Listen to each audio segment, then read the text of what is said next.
Yeah, it's Prezi. Perfect. Yeah. I know we taking a dub, cause I've been dying to win. We champions. Eyes on the prize, cause I know that it is mine to win. We champions. It is Football Friday, and got a great show for tonight with the man, the myth, the legend, the fastest fullback in the history of the NFL,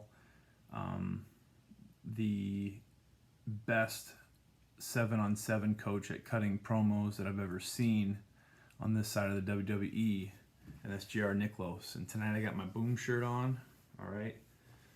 I'm not going to lie, this whole sleeveless hoodie thing is one of my favorite shirts I've ever worn. And since my wife's putting the boys to bed, I can wear it because she thinks I look ridiculous, and that's okay. Because she says it makes me look really old. But I think it's because I don't have the guns right now. You know, if I had the guns and it wasn't wearing a shirt underneath. But anyway, so a few years back, I had a really good wide receiver named Izzy Adiotti, and I wanted to get him on the Midwest Boom.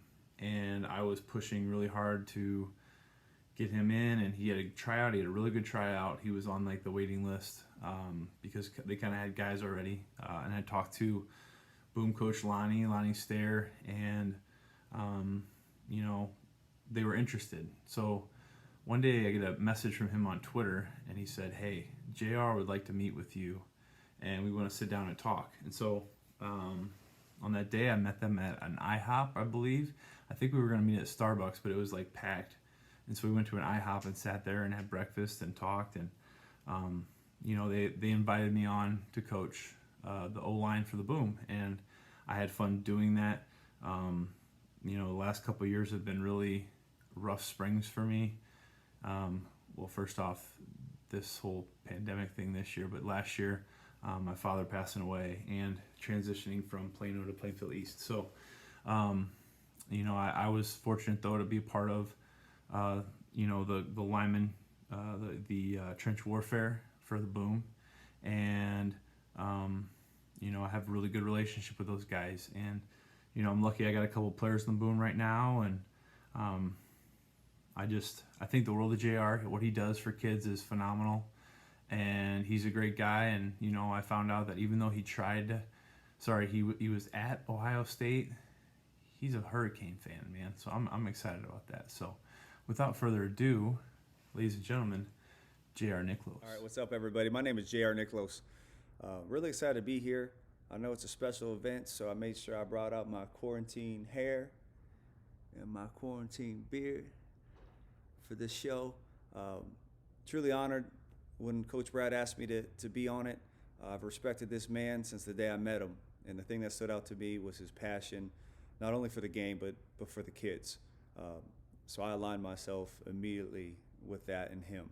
A little bit about myself: born and raised in Columbus, Ohio. I went to Thomas Worthington High School, was an All-American track athlete and an All-State football player there. Walked on to the Ohio State University, also track and football. The following year, I decided to transfer to Western Illinois just to develop better and gave me some more opportunities for my ultimate goal, which was to play in the NFL. At Western, I was a 3-time All-American tight end, which did give me an opportunity to play in the NFL. 2 years with the Oakland Raiders, 2 years with the St. Louis Rams, a year with the Kansas City Chiefs, a year with the Cleveland Browns. I also was allocated to NFL Europe, where we won the NFL Europe World Bowl championship. So that was, of all my memories of my playing careers, that was probably one of the best. After retirement, we opened up Acceleration Sports Performance. It's a sports performance training facility where we train athletes of all shapes, sizes, sports, and skill level to just become better at what they do. A couple years later, we also started Midwest Boom, which is a off-season football development program, which takes a whole bunch of hard-working, hungry, humble athletes, best of the Midwest, and then we go on to face other regions' best in competition 7-on-7 styles. So I've been doing that for a very long time. Sports are what I do. Kids, and developing them is what I do. So I'm really excited to be on the show and share my passions and share my stories with everyone watching. That's the other thing I love about JR is the fact that he was part of the greatest show on turf, whether you realize that or not. I was a huge Rams fan during that era. So the first thing I want you to talk about tonight, JR, is, what is the story behind Boom? How did it come to be? I know there's an interesting story behind it. I'd love for others to kind of find out about that. So what is it that got you to start? All right, so in 2008, we started Accelerated Sports Performance. When we were training, we decided to really start up a little fun 7-on-7 games at the park. So every Saturday we would meet at the park, all of our athletes, and we would just really play until the sun went down. It's just that old school backyard football, no rules, anything goes, have fun, get better, and compete. I would pick a team, my brother would pick a team, and we would just get at it. Then 8 years ago, the 7-on-7 circuit started really taking off, and we decided to put a team together. More so in two reasons. Me and my brother would always fight every Saturday because we would pick teams. We're highly competitive. We'd go at it. So whoever lost didn't speak to the other one. So Mike often didn't speak to me because I would always win. And then now our athletes are always competing against each other too. So there was also always some beef going on because everybody there was just highly competitive. So when we had the opportunity to really take our guys, bond our guys together, and then compete against the nation's best, we really were excited about that. The good thing about Travel 7-on-7, you get to see what's outside of your box. You get to see all those athletes. Sometimes as athletes we get kind of put in this bubble that we think just because we're the best at our high school that we're D1 bound, that we deserve a D1 offer because we're the best at our high school. And sometimes we have that tunnel vision that we don't realize that there's a whole lot of high schools out there. There's a whole lot of states that also have a high school's best. So when we formed Boom, we called it Boom for a reason. We know that college coaches often sleep on Illinois skill athletes. You even see it today. A lot of our state's colleges go down to Texas, Cali, Florida, to recruit the skill athletes. So we knew that when we start competing against those states, competing against the best, that we just couldn't just gently knock on a door. We had to make an explosion. We had to make a boom. So that's why we call it Midwest Boom. And even when we talk about the colors, the dark purple and the neon yellow, my favorite quote is, "What's done in the dark shall be brought to the light." Because all that training, all that stuff that you do when no one's watching, no one knows. You don't have to tweet it out. You don't have to hire a photographer when you do that grind, when you do all that work, because it will be shown when the Friday night lights are on. It will be shown when you put your huddle highlight together. So that dark purple represents what's done in the dark, and then that neon yellow represents when it's brought to the light. You just blew my mind, bro.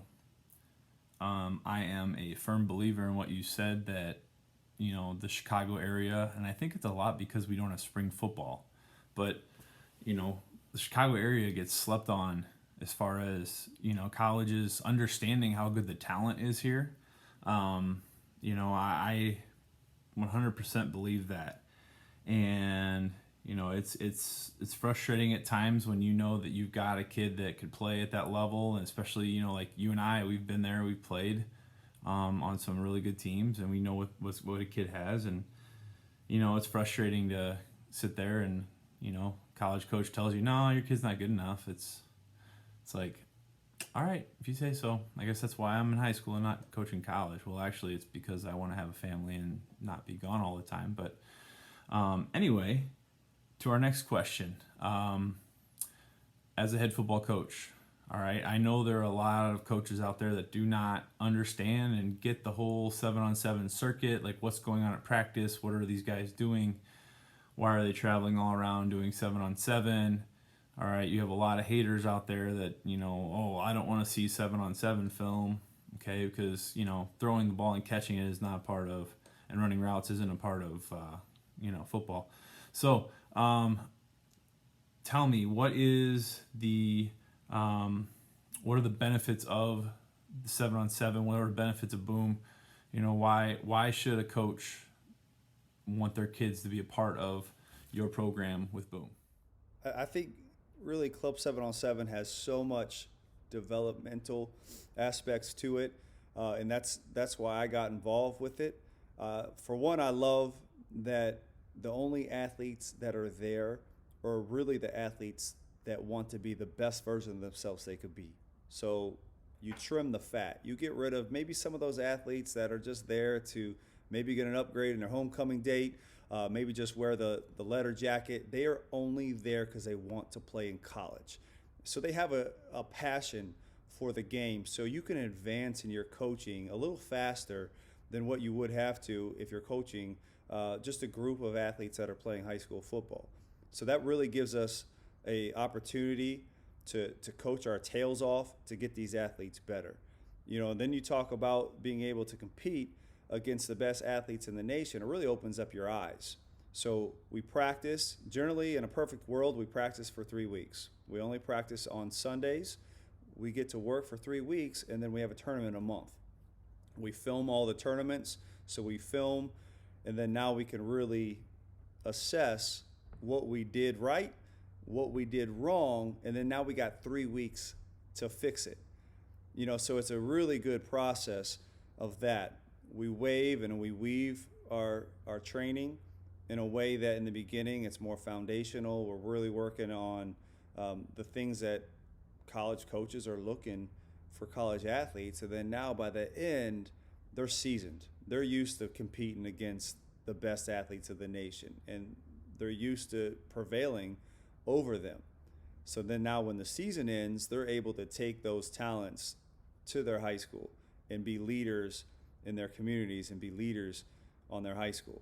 And even during the spring, we promote all of our athletes to play multiple sports. And that's one of the reasons that we only practice on Sunday, because we want them to not only go to everything that their high school football coach wants them to do, the weightlifting, anything they do speed and agility wise, but we want them to play baseball, we want them to run track. So that takes priority. And anytime an athlete, and any of our athletes will tell you, if you have a meet, if you have a baseball game, you're excused. That's priority. Our secondary is Boom, and we use it because we get to compete all year long. For high school football players, it's hard. You're only guaranteed 9 games to compete. So when you're developing, you're going to ask someone who is in a developmental process that he only gets 9 times to really figure stuff out. There's one thing to train, but there's another thing to compete. You learn a lot from competition because you learn a lot from failure. So for us to have the opportunity to compete year-round and then do it in a smart way where we compete 3 weeks to develop, compete 3 weeks to develop, that's pretty special. And then with that, once June hits, that's when all those college camps start happening. So for our athletes, we're seasoned by the time these college camps happen. At these college camps, that's where you can really earn some college scholarships. So our guys that have been competing for 6 months every single week versus another athlete that may be better than them but is shaking off the rust because they haven't competed since December, our guys shine. They go to these events and they've been doing one-on-ones. They've been doing individual drills for all this time. They never necessarily stopped. They stand out at these events. They earn more offers. I'm still blown away by this whole purple and yellow thing, the dark being brought to light. I mean, that just kind of, anyway, a lot of the things you said are exactly why I've pushed my kids over the last, 7 years to try to get onto Boom and be a part of it. Because I feel like, not having spring football, there are a lot of things that our guys can do to get better, but you guys have some of the best coaches, and I love my athletes being trained by you guys. And so speaking about training, you also run acceleration. For those athletes and coaches out there, looking for somewhere to train, especially, we don't know what's going to happen this summer. We don't know if we're going to be able to coach our kids. Are our kids going to be able to go to a local trainer, a local gym?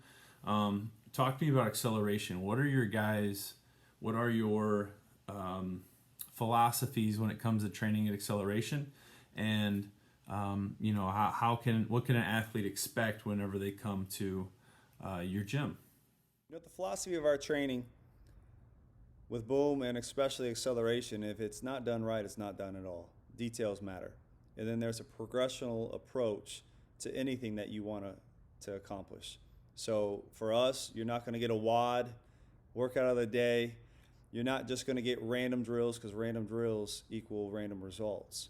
We're going to be proactive in our training and see through the future and almost reverse engineer, okay, this is the date that you need to be ready, and we're going to work ourselves backwards of what we need to do to get you at that point, to get you to become the best version of yourself you could be.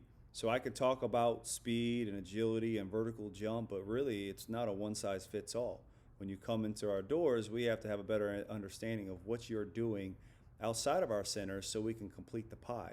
You talk to 10 kids, they play 10 different sports, their high school coaches are doing 10 different things with them, and we are a supplement. We know that when athletes train at our center, we're not the only place that they're training. And we have the flexibility to complete the pie, like I said, whereas when you're training in a team atmosphere, you don't. Those athletes are all doing this, but the athlete that we're training needs more of this, that we can do that. Especially how club sports is year-round now. Often we find ourselves doing more counterbalance training than actual training for their sport. Women's soccer, they're playing year-round now. So we can't necessarily train for soccer enhancement. We have to train what they're not getting at soccer practice. Every sport remotely trains about 60% of your top-end athleticism. If that's all you're doing, we have to focus 100% of our time on that 40%. So really, every athlete we train, I could tell you it'd be a different story based on their age, based on their sport, based on their goals, based on their mindset. So I can't really even just sit in here and tell you, a generalized one-size-fits-all philosophy, because no athlete is the same. And anything that we really do, especially behind the scenes, is not going to be that stuff that you'll see on Instagram. Some of these trainers post that is really just clickbait or to get likes. To me, that's all the stuff that showcases talent. The stuff that we do behind the scenes develops talent. There's a big difference. 90% of the stuff we do isn't Instagram worthy because it isn't fancy. It's really just attentive to details, doing it the right way. And now we progress the athletes so that when they go to their high school, that when they have the opportunity to showcase their talents, that they're ready. And with that said, anyone that's out here watching it, one thing that we do love is networking with high school coaches. We love networking with club coaches. We love networking with strength and conditioning coaches from all levels, because we grow. And all that we ask is, if you do reach out and want a round table, maybe you don't like some of the stuff that we do. Maybe you want to know more about it, and maybe you question what we do. We ask that you come in here and prioritize the kids first, because that's what we do. And I feel like if you're in this business, you have to put the kids first. You cannot have your ego first. You cannot have anything else first but the kids. And every meeting that we've had with any coach, even if they don't like what we do, even if they're disgusted with what we do, we've come out better, not only us but them, because we respect the fact that we're all passionate about the kids. And that really creates a really good community. When you have a whole bunch of coaches, the high school coaches, the club coaches, the strength and conditioning coaches, the private coaches, all with one mindset, and that's the kids, that's when this community gets better. They say it takes a village. I think, we're just talking about Illinois, we're talking about western suburbs, DuPage Valley, whatever you want. I think our community needs to do a better job taking a village and kind of put our egos aside and really make sure we're all on the same page to get those kids better. Because when you look at the statistics, we can do a better job getting these kids better, putting them more on a map. You look at the NFL Combine and the NFL Draft, I believe our state could do a better job getting more NFL athletes drafted. And that's just my personal opinion. I believe it really relies on us as a community, as experts, and as leaders of the field and leaders of the community to get on the same page and make sure we do it. All right, my man. I appreciate you coming on. I'm looking forward to sending my boys to Acceleration someday soon. Because one of my boys is really technical, and he's really technical when he runs and everything, and Drew kind of runs like Phoebe Buffet with his hands flailing and stuff. So I know you guys will fix that eventually for us. So thanks again for coming on, my man, and we will talk to you soon. No, thank you for having me on the show. Like I said, it's a true honor and a pleasure to be a part of something that you're doing. So I greatly appreciate it. Anyone out there that wants to reach out to me, please do. Any questions, comments, concerns, I'm here to serve and I'm here to help. My email address is jr@accelerationpro.com, jr@accelerationpro.com. Literally nothing too small, too big. Questions, anything that you need me to do, I'm here, especially this month when I got nothing but time. Thanks again. I look forward to seeing the next episodes. Thank you for watching. All right, again, JR Niklos, thanks for coming on, my man. Before we go, we're going to kick it over to Franklin for our trivia winner for last week. Who's going in the drawing? Let's hear from our boy Franklin. Franklin, what's up, man? Talk to me. Hey, Brad. Thanks again for having me on. I'm not exactly sure how to take you putting your hand over your face, whether it's a compliment or an insult. But either way, imitation is the most sincere form of flattery. So for that, I thank you. And now let's announce the winner from last week's trivia question. The question was, in the 1986-87 NBA season, which achievement did MJ not achieve? And that was a 50% field goal percentage. And then the second part to that question, the head coach was Doug Collins. The winner of last week's trivia question is OwlsFan954 on Twitter. You will be entered again into the big prize drawing. Thank you for answering, and all right, and have a good day. Back tomorrow with Shout Out Saturday with Casey Jackson's from Wickets, and we'll have our trivia question from KLTS Sports. We'll have Franklin back on to talk about whatever kind of question he comes up with. So thanks for tuning in. Happy Football Friday. I will see you guys very soon. Yeah, it's Prezi. Perfect. Yeah. I know we taking a dub, cause I've been dying to win. We champions. Eyes on the prize, cause I know that it is mine to win. We champions. I know we taking a dub, cause I've been dying to win. We champions. Eyes on the prize, cause I know that it is mine to win.